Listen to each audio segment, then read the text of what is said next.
Good morning all of you. We are going to discuss liver today. As we know, this is the largest gland in our body. So liver and alcohol are generally considered as best friends because basically everybody knows like liver will get damaged in alcoholic people. That's the reason always whether a person is always confused to save the pocket or to save the liver.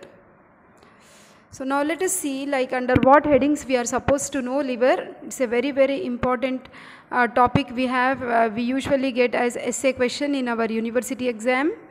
So we need to know the introduction, shape, situation, weight, presenting parts, relations, ligaments, factors keeping liver in position, lobes, blood supply, lymphatic drainage, nerve supply, structure and applied anatomy. Now coming to the introduction part, we know it is the largest gland in the body. And the functions are, it is both exocrine and endocrine in function. Exocrine part is producing bile juice and endocrine part produces plasma proteins, heparin. It also helps in the metabolism of various products. It regulates body temperature and it is hemopoietic in fetal life. Now coming to the shape of the liver, as you can see from this picture, it is wedge shaped and the broad base is towards the right side. You can see this one, the broad base. Now coming to the place where it is situated, we know like in the abdomen we have 9 regions. Hope you remember. So what are the 9 regions we have? See, right hypochondric, left hypochondric, epigastric. So this is the right hypochondric we have, this is the left hypochondric, this is epigastric, then we have umbilical, then right lumbar, then right lumbar, then left lumbar, and we have hypogastric. So in these 9 regions, if you see the outline of the liver, so it is present. Where is it present? It is present in the right hypochondrium, then upper part of the epigastrium and a part of left hypochondrium. Okay, then. So now coming to the weight. So in adult male it is weighing around 1.4 to 1.8 kilograms. In adult females it is weighing around 1.2 to 1.4 kilograms. At birth it is very small, it is weighing only 150 grams. In newborn it is 1/8 of the body weight. Proportional weight, in adults it is 1/48 of the body weight. Now, how is that liver is kept in position? It's not falling down in the abdominal cavity. So, the various factors which are keeping liver in position are hepatic veins. So, as you have seen like in the portal vein, so the portal vein is basically, now it's draining in the hepatic veins and all hepatic veins like around 5, they open in the inferior vena cava. That's the reason that thing will help in maintaining the position of liver, the abdominal pressure of the surrounding viscera and also the various ligaments of the liver. Now the characteristic features of the liver are, it is highly vascular, reddish brown solid organ which is very soft and it moves with respiration and it is essential for life. Now the presenting parts are, we should present like it has what are the surfaces it has, then what are the various borders it has, then what are the lobes and fissures. Now let us highlight on these aspects. Now this surface what you are seeing is once you remove the liver from the abdomen, and the surface what we are seeing here is the anterior surface. Okay. Then the border which is very prominent downwards is the inferior border. Okay, and the lobes which you are seeing here is right lobe and left lobe. And you are finding one fissure in the middle, you call it as, there you have an attachment of the ligament called as falciform ligament. Okay, so that is, then this is, this surface of the liver is seen from downwards, you call this surface as the visceral surface. Okay. So in the visceral surface, apart from the right lobe and left lobe, we are also seeing the other lobes, like we are seeing caudate lobe, we are also seeing quadrate lobe. So as per this picture, we see that means we have 4 lobes: the right lobe, left lobe, and also the caudate lobe and the quadrate lobe. Then coming to the surface which is viewed from down, it will get so many impressions of the visceral organs which are down. Okay, so that's the reason the surface which is seen from inferior aspect is called visceral surface.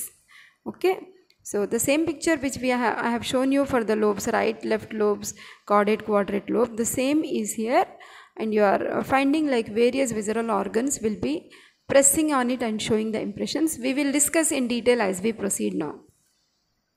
Now coming to the borders, now see, the only border which is very prominent is downwards, and this border which is down is basically called as the inferior border. So other borders we have are like posteriorly and above, you call it as posterior superior border, and posteriorly and below we call it as posterior inferior border. Okay, so overall we have the most prominent one, I told you, the only one which is suggested in many books is this border, that is the inferior border.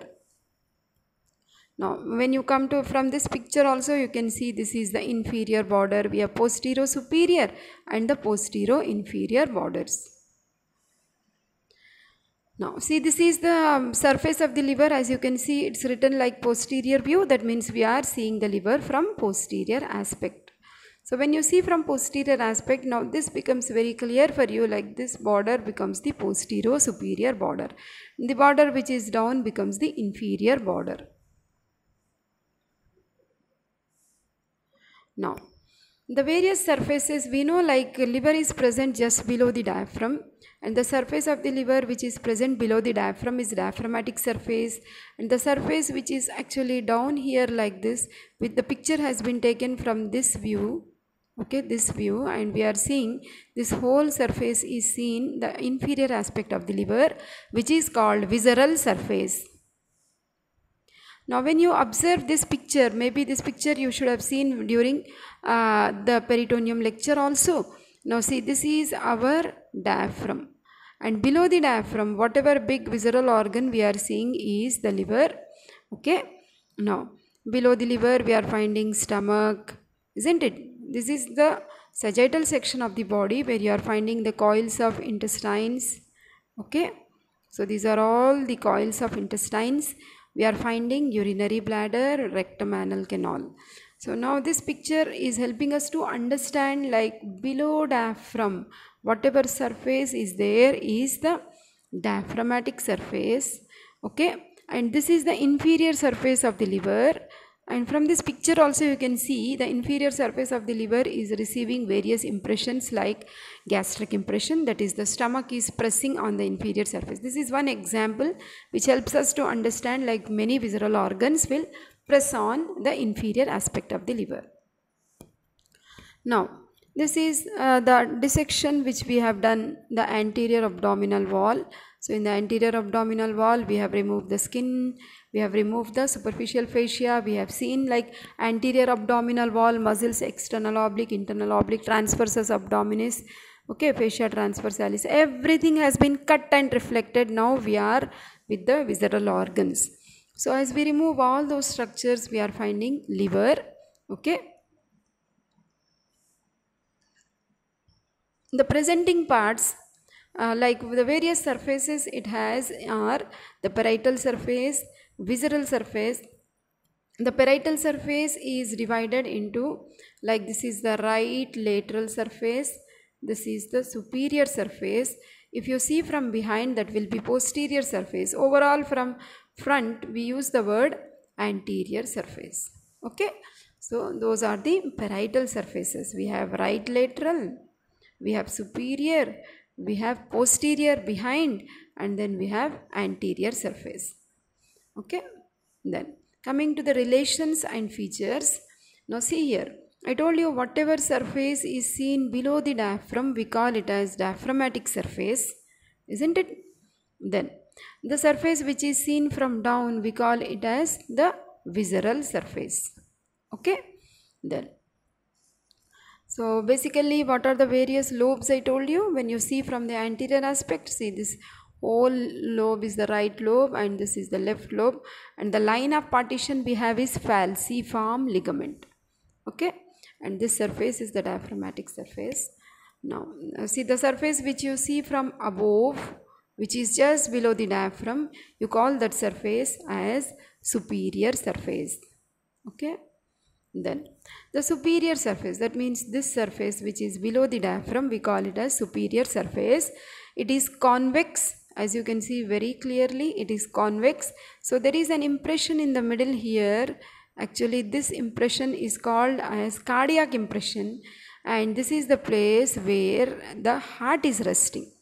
Okay, then related to diaphragm, above diaphragm related to, obviously see this is the right dome we have, and this is the left dome of the diaphragm. Above the right dome we will have the right lung, below the left dome we will have the left lung. So that's the reason you will see the diaphragmatic surface of the liver is superiorly related to the right lung with right pleura, left lung with left pleura, and in between them we will see heart is present in the center. So this is all about the superior surface. It's something like a 3D picture. Now this picture will help us to understand many things a lot. Now see this partition you are finding here is diaphragm. Okay, and the visceral organ we are finding part of it is liver. Okay, then we have, see this is the right lung with right pleura, left lung with left pleura. In the middle we have the heart. That means the superior surface of the liver is related to the diaphragm, and it is separated from the right lung and right pleura, heart in the center, and left lung and left pleura. Okay, and the picture, in this picture in fact you are finding, see a part of stomach is seen, and see this particular area which is so much fatty and it is like a layer, that is nothing but greater omentum. Okay, so this area is representing whole thing loaded with fat is greater omentum. We are slightly finding the right lobe, we are slightly finding the left lobe, and in between we are finding the falciform ligament. And of course the liver is hidden because it is completely covered with this dome shaped diaphragm. Now coming to, see this surface, this picture has been taken from the right side. So obviously, so you are finding the ribs of right side. So this all is this particular surface. That's this again 3D picture of the lobe of the liver. Actually this is right lobe, and towards the right side of the right lobe you are finding this surface is named as right lateral surface, which is convex. And if you just count these ribs, it is related to 7th, 8th, 9th, 10th and 11th ribs. Okay, then. So, like between the rib and the diaphragm, basically we can divide it into, like you can see these two lines here. So, between these two lines we can divide the area as upper 1/3, middle 1/3 and lower 1/3. So, the upper 1/3 is related to right lung and right pleura.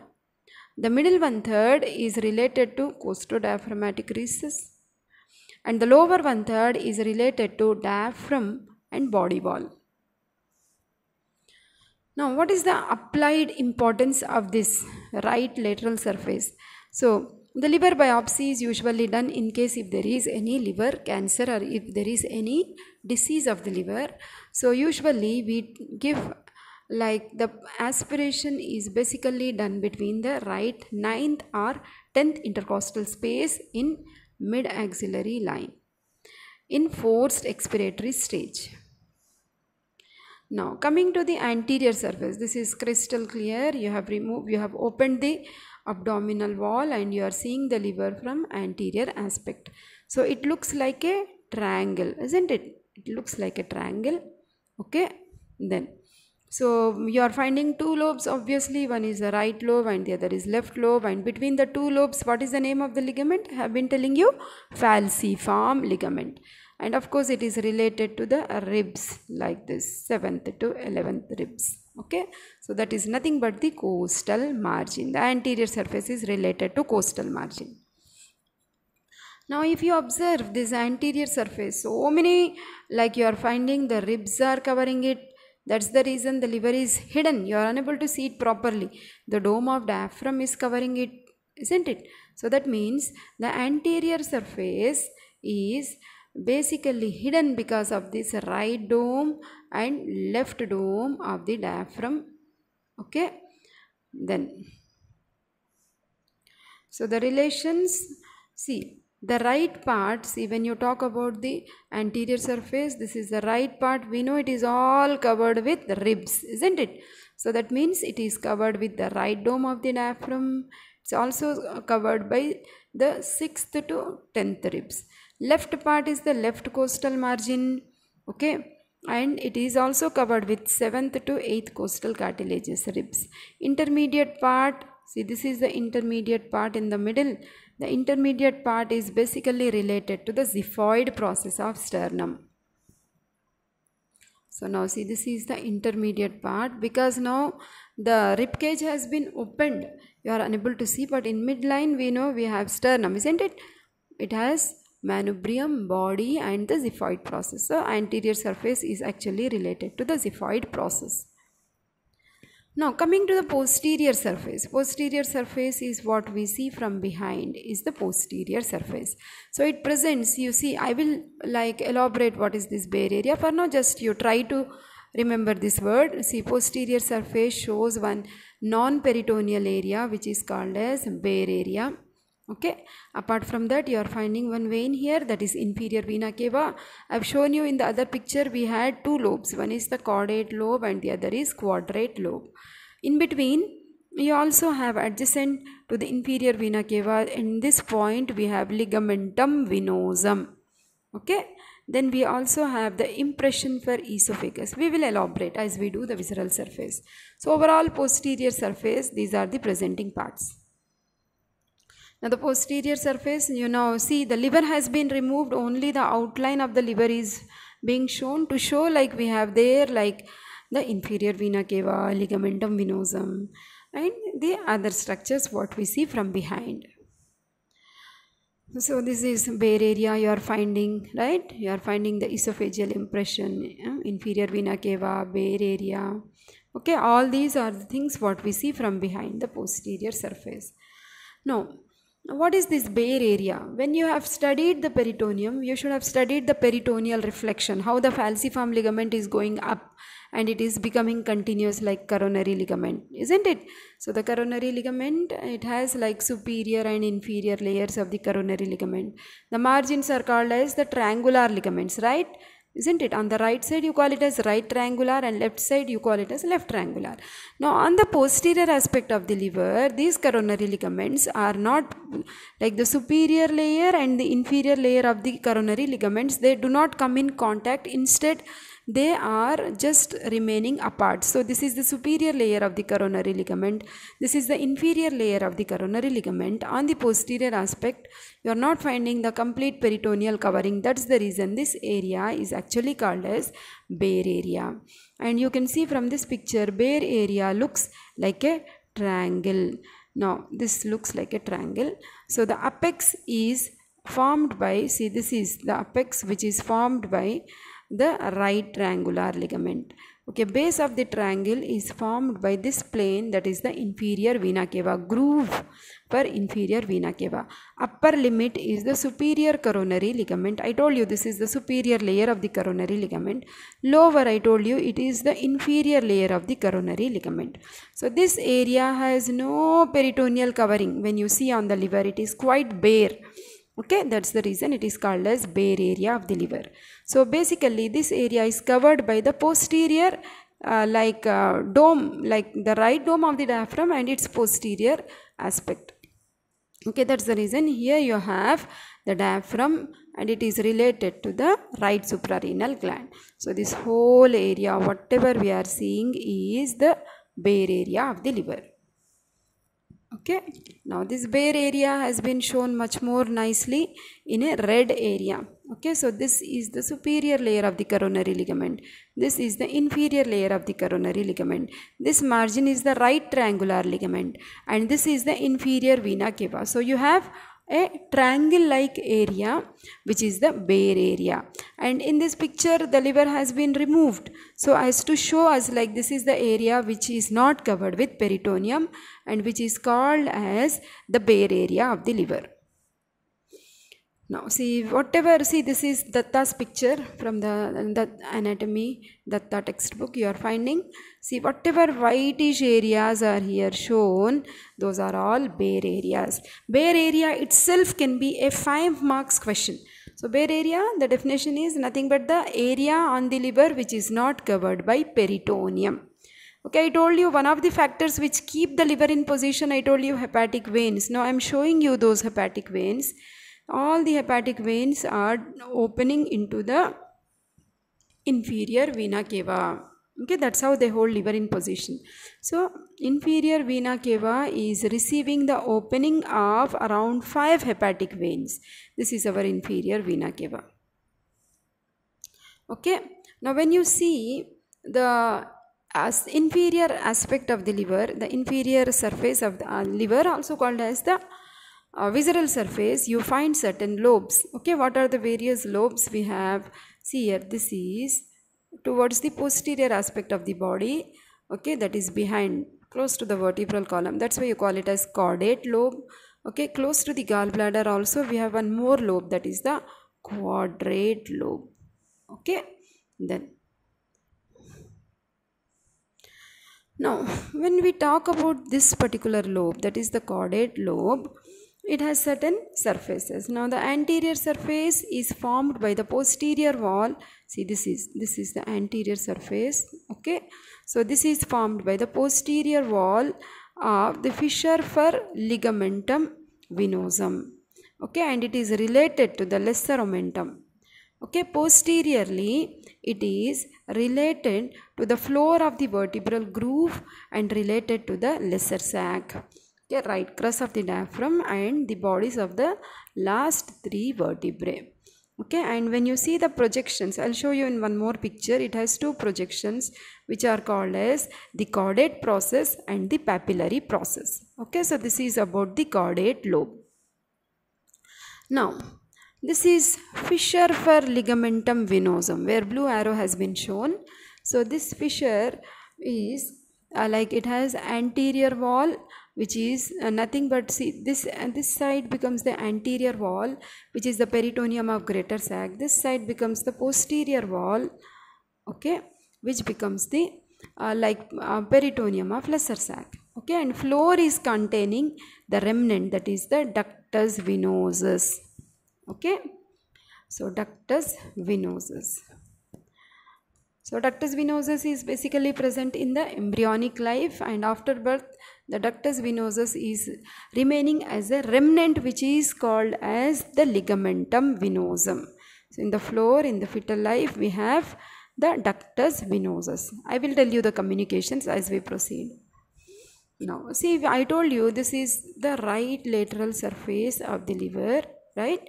Isn't it? So in the right, I told you it is related to which ribs? 7th to 11th rib, isn't it? And we can use either 9th space or 10th space to insert the needle and to enter into the liver in order to bring about the biopsy of liver. Okay. Now, very, very important surface, visceral surface. This surface is what? The surface which is seen from down.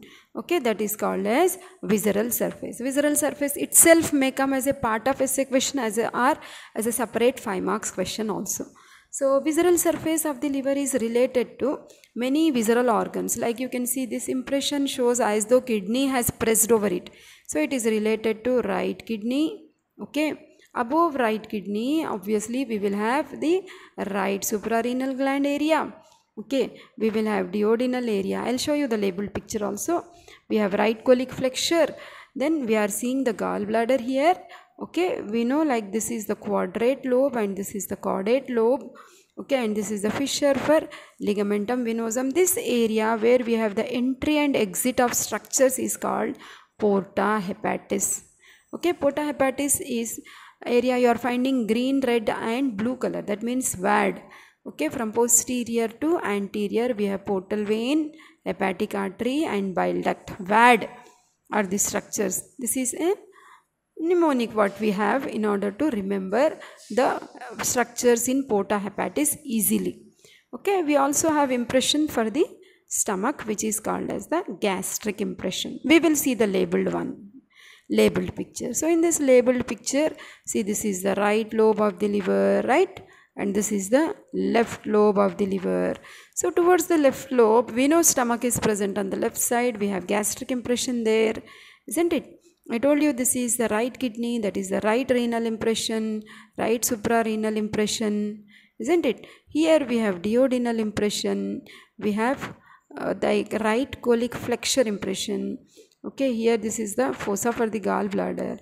You are finding two other small lobes. No, this is the caudate lobe and this is the quadrate lobe, and between the two lobes this area is entry exit porta. Okay, so this is porta hepatis. That is. Now see, this is Netter-Settler's picture which helps us to understand the various impressions. This is esophageal impression. Okay, then see, this is gastric impression for the stomach towards the left lobe, and this whole thing is right lobe now. So that means the right kidney, like right renal impression, right suprarenal impression, isn't it? And this is the bare area of the liver. Okay, here we have the duodenal impression, and here we have the right colic flexure impression, that is the colic impression. Okay, so this is like this is how the liver looks in fact. Okay, so this is our right lobe. Okay, so obviously this side we will have the right renal impression, right suprarenal impression, left lobe. Here we will have the esophageal impression, then we have gastric impression. Here you have duodenal impression. Here we have the right colic impression that is formed due to the right colic flexure, and this is our gallbladder, isn't it? And this is the quadrate lobe, caudate lobe, fissure for ligamentum venosum, and this is, what is this?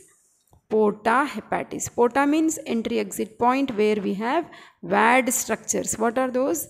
Portal vein, hepatic artery and bile duct, posterior to anterior. Okay, one more picture which helps us to understand this porta hepatis area. Okay, I told you from this is the posterior, wherever we have inferior vena cava, this is the posterior end. This is the anterior end where we have the gallbladder. So it becomes easy for you to remember VAD, V, A and D. V is portal vein, A is hepatic artery and D is the bile duct. Okay, and the margins, please remember the margins of porta hepatis is giving attachment to lesser omentum. When you talk about lesser omentum, you will talk like this. It is just getting reflected along the margins of porta hepatis. This is one more picture to emphasize the visceral surface. Now see, this picture in fact helps you to figure out like how these impressions are formed. We know like this is the right lobe of the liver, isn't it? This is the right lobe of the liver. This is the right lobe and this is the left lobe of the liver. So what are the various impressions you are finding? This is our right kidney. Okay, this is the fundus of the stomach, this is esophagus. So esophagus will show its impression, stomach will show its impression, duodenum will show its impression, isn't it? Right kidney will show its impression, right? So this is the right colic flexure of the transverse colon. Right colic flexure is also showing the impressions, and liver is now being tilted up so as to show like how the visceral organs are pressing on the inferior aspect of the liver to show the various impressions forming the visceral impressions. Okay, then I told you the entry and exit point is porta, right? I told you posterior to anterior we have V, A and D, isn't it? The portal vein, you have studied the lecture, that is going into the porta hepatis area, dividing into the right branch and the left branch of the portal vein, right? Then we have this hepatic artery and then we have bile duct. Then now coming to the lobes of the liver, we have different ways of classification of lobes. We have anatomical lobes, we have physiological lobes, we also have hepatic segments. Let us see. Anatomical lobes we have seen. How many lobes we saw? We saw right lobe, we saw left lobe, and on visceral surface we have seen caudate and quadrate lobe also, isn't it? Now, so that is, now coming to the these are the anatomical lobes. Okay, right lobe, left lobe, then we have quadrate and the caudate lobes. Okay, then physiologically we have again two lobes, but these lobes are not like, see, in the anatomically we take falciform ligament as the line of partition, whereas physiologically we need to join one line which is moving from inferior vena cava to the gallbladder. If you draw one line moving from inferior vena cava to the gallbladder, so this line is called as cholecystovena cava line. Cholecysto means gallbladder, vena cava. So this is cholecystovena cava line. Okay. So this is cholecystovena cava line running from inferior vena cava to the gallbladder. So on the right side we have right lobe of the liver, and on the left side we have the left lobe, but this classification is physiological. Okay, because the plane is different. Now physiological lobes again, see, this is, where are you joining? We are joining, this is the inferior vena cava and this is the gallbladder. Okay, and the big lobe is right lobe, and of course not less physiologically this is the left lobe of the liver, and this is the line of partition. Okay, those are the physiological lobes. Now coming to the hepatic segments. Okay, now what are the various segments? Like you have seen bronchopulmonary segments, like 10 segments in each lung. Similarly in the liver also we have like segments which are called as hepatic segments, which are 8 in number. Basically, now physiological lobes are 2, right? Isn't it? Moving from the inferior vena cava to the gallbladder, we divide it as right lobe and left lobe. Okay.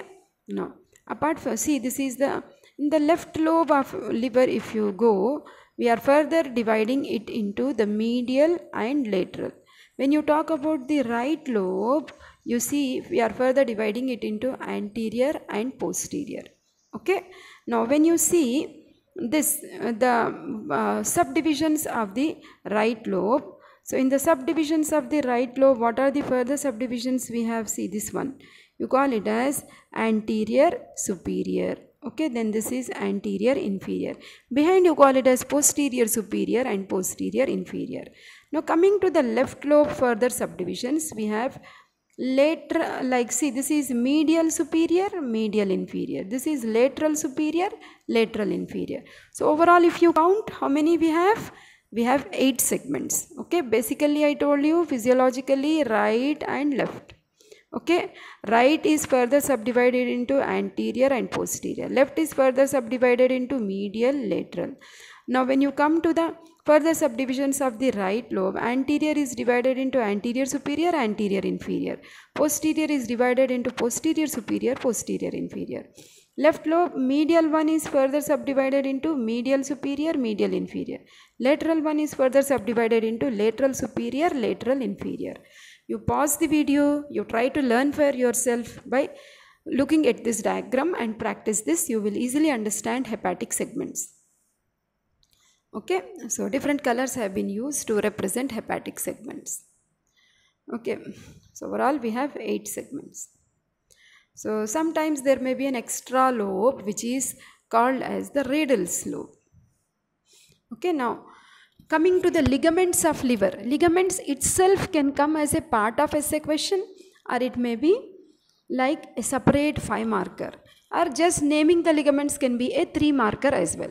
Now let us see what are the various ligaments we have. We know this ligament pretty well, which is dividing the liver into the right and left lobes. This ligament in the center is called falciform ligament. Apart from this, if you see the upward reflection of falciform ligament, if you have done peritoneum, you have sincerely studied, you will see the further continuation is coronary, and the margins of coronary, just now I told you, we have on the right side when we were discussing bare area, I told you this is right triangular, and towards the left side we have left triangular ligament.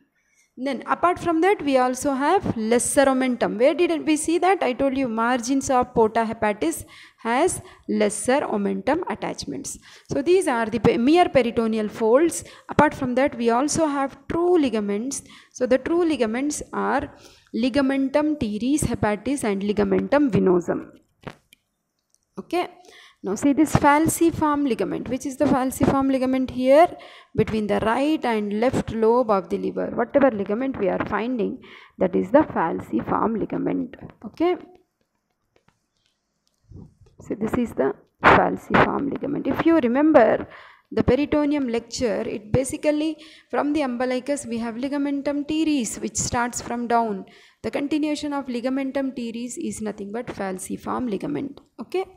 So ligamentum teres is nothing but it's a remnant of what? The umbilical vein. Okay. Then, so the further continuation of falciform ligament, you are seeing it is reflected on left side and also right side. So which surface of the liver is this? Superior surface, also called as diaphragmatic surface. Okay. So it is going, that means falciform ligament is now continuing as which ligament? Please concentrate. It is now moving as coronary ligament. Margins of coronary, what is this margin? It's like a triangle, right triangular. This margin again like a triangle, but on left side you call it as left triangular. Okay. Then see, this is falciform ligament, continuation of ligamentum teres. This is the coronary ligament. Okay. Below the diaphragm, whatever we have. See, while I was discussing bare area, I told you this is the superior layer of coronary ligament. This is the inferior layer.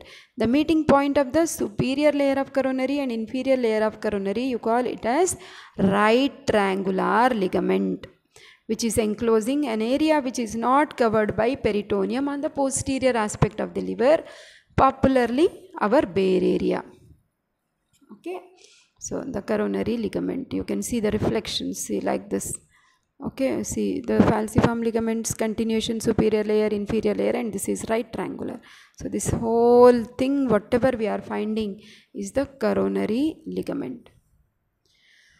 Okay, so the margins, you call, I told you it is right triangular and this is left triangular. Okay. This margin is left triangular. So exactly it's here, left triangular. This is right triangular. Okay, hope you are understanding. See, this is the left triangular. Whole thing is coronary. See, this is the superior layer of coronary. This is the inferior layer of coronary. The meeting point towards left side becomes the left triangular. Meeting point towards right side becomes the right triangular ligament. Okay. Then we have, see, I told you margins of porta hepatis is giving attachment to the lesser omentum. Now what is the lesser omentum? The further journey of the coronary ligament lower down, see, it is enclosing the margins of porta hepatis and then it is getting reflected on the lesser curvature of the stomach. This is our lesser curvature of the stomach, and the connection between the margins of porta hepatis and the lesser curvature of the stomach is lesser omentum. Okay. Then, so this, I told you, this is porta hepatis area and the margins of the porta hepatis is giving attachment to the lesser omentum. From here it is moving up to the lesser curvature of stomach. Okay. Then ligamentum teres, I told you, it's nothing but the starting of the peritoneal reflection, which basically starts from the umbilicus and then it continues its journey like this. Okay, ligamentum teres now continues as falciform ligament. Okay. So now you are finding, see here also a part of ligamentum teres is seen. Okay. Then see, this is the falciform ligament. This is again Datta's picture we have. Okay, this is the superior aspect of the liver. Okay, obviously in the superior aspect, if you see, this is the superior layer. But see here, this is the fissure for ligamentum teres. Now this picture is little more clear, more practical. In fact, this is the superior layer, this is the inferior layer, this is the right triangular, this is the left triangular. Okay. Then now see here, again you need to just have a particular understanding and also recollection of peritoneum. See, I told you this is the margins of the porta hepatis from where you have the reflection of peritoneum, that is lesser omentum. Lesser omentum also is showing two layers. One layer is shown in green color and the other layer is shown in violet color. The area which is in front of green color is greater sac and the area which is behind this violet layer is lesser sac. Please try to recollect. Okay, and of course this is the umbilical cord. Okay, so here you are being shown how is the fetal circulation taking place. Okay, so now coming to the non-peritoneal areas of the liver, that means the areas which are not covered by peritoneum. One is the bare area of the liver, the place where we have attachment of falciform ligament, the place where heart is resting, that is the superior surface or cardiac impression, groove for inferior vena cava, fossa for gallbladder, and floor of fissure of ligamentum teres, floor of fissure for ligamentum venosum, and porta hepatis. These are the areas which are actually bare areas of the liver, which are not covered by peritoneum. Everything I have shown in my previous slides. In fact, we have seen bare area, we have seen falciform ligament, we have seen cardiac impression where heart is resting, we have seen inferior vena cava, we have seen gallbladder, we have seen ligamentum teres, venosum, and porta hepatis. Okay. Now after that, let us come to the blood supply. So the blood supply is like portal vein. Though portal vein is a vein, but still it is carrying nutrient rich blood. That's the reason you are using this portal vein word under blood supply, which is bringing about 4 times of nutrition to the liver. Around 1200 ml of blood is coming to the liver via portal vein. Hepatic artery is carrying around 300 ml of blood to the liver, which is only 1 time when you compare with portal vein. Okay, so venous drainage, how many? I said like 5 hepatic veins, they are opening into the inferior vena cava. I told you this is also one of the factor which is holding the liver in position. Liver is not slipping down or falling in the abdominal cavity because of this, because it is held by this inferior vena cava and hepatic veins are draining into the inferior vena cava. Okay, now see, so such a beautiful picture you have. Around 5 veins, 1, 2, 3 are shown here, but from the other plane, if you see, if you twist in the form of 3D, then you will see 2 more veins. So all these veins are, where are they opening? We are finding they are opening in the, where are they opening? In the inferior vena cava. Okay, so hepatic veins opening into the inferior vena cava. Okay, this is again netted surplus picture where you can see this is our portal vein. You should have studied so nicely. We have right branch, left branch, right? So all these are the branches of the portal vein. The branches of the portal vein are being drained by the hepatic veins. The hepatic veins are collecting the blood and back they are moving, and finally the hepatic veins are opening into the inferior vena cava. Okay, then as though see here, so many hepatic veins. Now see, this is the inferior vena cava. This picture is helping us to remember more. Now coming to the lymphatic drainage, coming to the superficial set, it drains into the supradiaphragmatic hepatic lymph nodes, celiac group of lymph nodes, and paracardiac lymph nodes. Deep set drains into supradiaphragmatic and hepatic lymph nodes. Okay, then coming to the nerve supply, we have sympathetic nerves, parasympathetic, okay, and certain hepatic plexuses. Okay, so hepatic plexus is supplying the liver. So celiac ganglion, okay, which is parasympathetic is contributed by vagus and sympathetic is contributed by the sympathetic chain or the sympathetic trunk. Coming to the applied aspect, so liver when ruptured, it shows lot of bleeding because hepatic veins are unable to collapse, they cannot contract. Now under applied anatomy we should learn palpation of liver. If liver is damaged due to severe alcoholism, it may lead to cirrhosis. Needle biopsy is done in order to check if there is any liver cancer. Basically, I told you we can choose either 9th or 10th intercostal space. Surgical importance of bare area also we will see now. See, this is the way we palpate the liver, that is the palpation of liver. I told you one border which is very prominent is inferior border. Okay, that is the inferior margin of the liver. Okay, the needle biopsy preferably 9th, okay, intercostal space, not higher up because there we have costodiaphragmatic recess. There are chances of damaging the lung and we may like accidentally enter into the Costodiaphragmatic recess collecting the pleural fluid. We don't want that. We just want to enter into the liver and collect the mass of small liver pieces in order to check if the liver is suffering with cancer. Okay, preferably we go with the 9th intercostal space, 9th or 10th. Now histopathological changes, like that means when we have studied the histology of liver in our life classes when you were with us, right? Isn't it? So hexagonal hepatic lobule, central vein, isn't it? So many hepatocytes we have in between sinusoids. At each margin of the hexagonal hepatocyte we have portal triad, isn't it? So such changes we will see when we prepare the histological slides. We can appreciate that. If the liver size is enlarged due to severe alcoholism, you call it as cirrhosis.